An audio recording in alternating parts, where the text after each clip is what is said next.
출애굽기 지난 시간에 이어 이제 출애굽기 32장에 기가 막힌 사건이 나옵니다. 자, 지금 모세가 어디에 있냐면 시내산 꼭대기에 올라가 있습니다. 누굴 만나고 있습니까? 여호와 하나님을 보좌 앞에서 직접 만나고 있는 것입니다. 그런데 지금 하나님께서 모세에게 두 돌판에 십계명에 대한 것을 직접 써주시고 이렇게 세팅하라고 성막 짓는 방법을 일일이 디테일하게 알려주고 계신 겁니다. 몇 날 며칠이 지난 거죠. 얼마나 걸릴지도 모릅니다. 그런데 산 아래에 있던 백성들이 불안해지는 겁니다. 하루 지나 이틀 지나 또 20일 지나 모세가 오지 않으니 불안해지는 거예요. 그러면서 형 아론에게 야, 우리를 인도할 신을 만들자. 그런데 이때 아론이 안 됩니다. 좀 기다리십시오. 이렇게 해야지 되는데, 그런데 아론은 이스라엘 백성들에게 야, 그러면 너희 아내와 자녀 귀에서 금고리를 다 빼어서 내게 가져와라. 이렇게 해서 금 송아지를 만든 것입니다. 송아지는 애굽에서 섬겼던 우상이었죠. 그 전에 믿었던 습관이 나왔던 거죠. 와, 애굽에서 이끌어낸 여호와다 하며 금송아지를 보며 춤을 추고 막 그 난리가 난 겁니다. 이게 말이 됩니까? 그런데 하나님은 이 상황을 너무나 다 알고 보시고 계시는 거죠. 이때 하나님께서는 모세야, 저 아래 난리 났다. 응?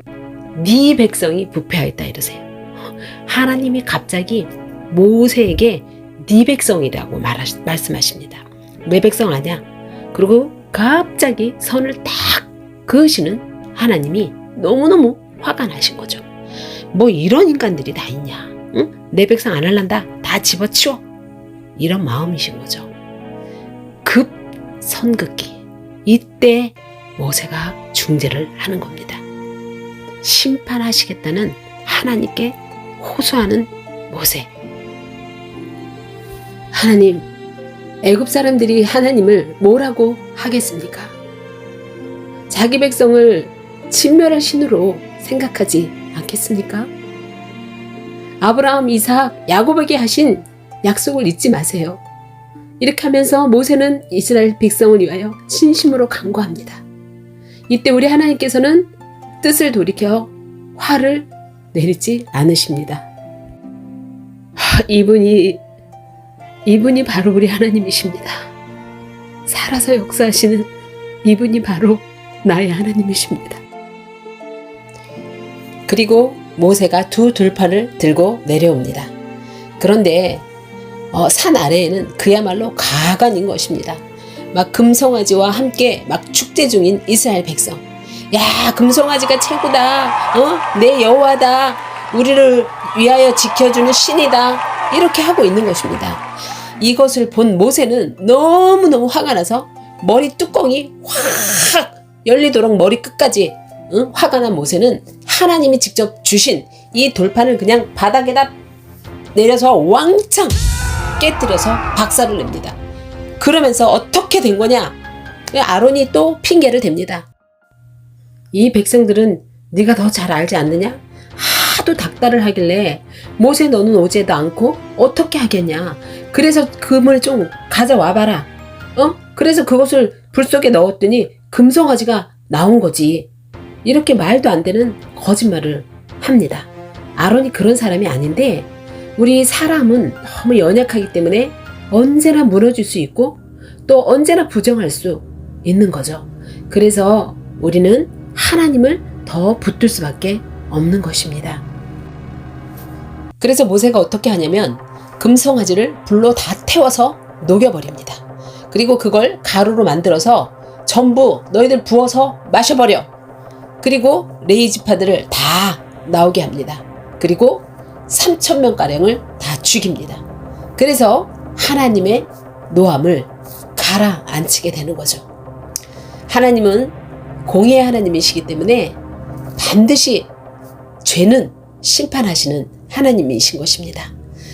그래서 그만큼 우상을 섬기는 죄는 치명적이라는 것이에요. 그리고 모세가 다시 두 돌판을 들고 새로운 돌판을 만들어서 하나님께 가져갑니다. 그리고 구름이 쫙 가리면서 모세가 다시 하나님과 언약을 세웁니다. 그리고 하나님께서 친히 쓰신 두 돌판 10계명을 들고 시내산으로 내려옵니다. 내려오는데 모세 얼굴에 광채가 쫙 나는 거예요. 우리가 예수를 온전히 믿고 예수님이 내 안에 거하게 되면 우리도 얼굴이 너무 예뻐지고 맑고 광채가 나지 않습니까? 성령 마사지 하는 것처럼요. 하나님의 영광으로 이렇게 얼굴에 광채가 나는 모세를 바라본 모든 이스라엘 사람들이 이제 다시 성막을 만들고 또 언약궤를 만들고 이런 것들에 필요한 모든 물건들을 가져오게 됩니다. 금 가져와 은 가져와 실 가져와 모든 것을 자원하는 마음으로 전부 다 가져오는 것입니다. 그리고 하나님께서는 이 부살렐과 오홀리압에게 모세가 보았던 그대로의 성막 설계도를 볼 수 있는 지혜의 영을 부어주십니다. 그래서 두 사람의 쥐도하에 모든 물건들을 만들어가기 시작합니다. 이렇게 해서 이루어진 성막 건축. 출애굽기 36장에서 39장을 보면 성막을 건축하는 이스라엘 백성들이 모세가 말한 그대로를 건축하게 됩니다. 이제 출애굽기 마지막 40장이죠. 어떻게 됩니까? 이제 세팅을 하시는 겁니다. 이것을 성경 그대로 읽어 보도록 하겠습니다. 출애굽기 40장 1절에서 9절 말씀입니다.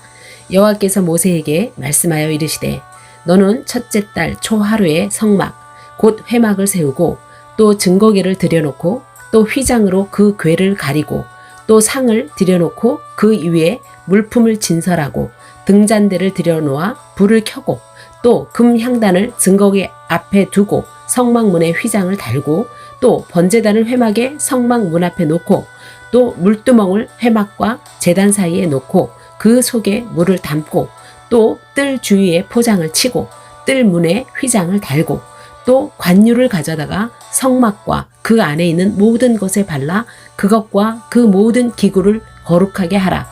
그것이 거룩하리라.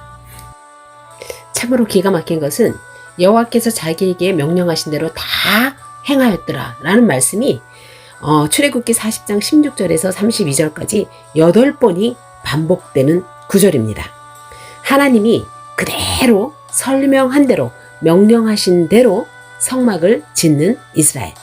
그 34절에 세팅을 다 마치니 구름이 마침내 다 덮이는 것입니다. 여호와의 임재. 이로써 진정한 하나님의 백성이 된 이스라엘 민족. 이것이 바로 출애굽기를 설명한 것입니다.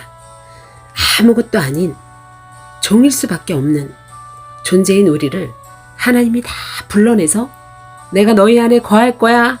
그러니 너희는 내 백성이 되고 거룩한 백성이 되기 위해서 이 모든 율법을 주시고 성막을 짓게 하신 하나님.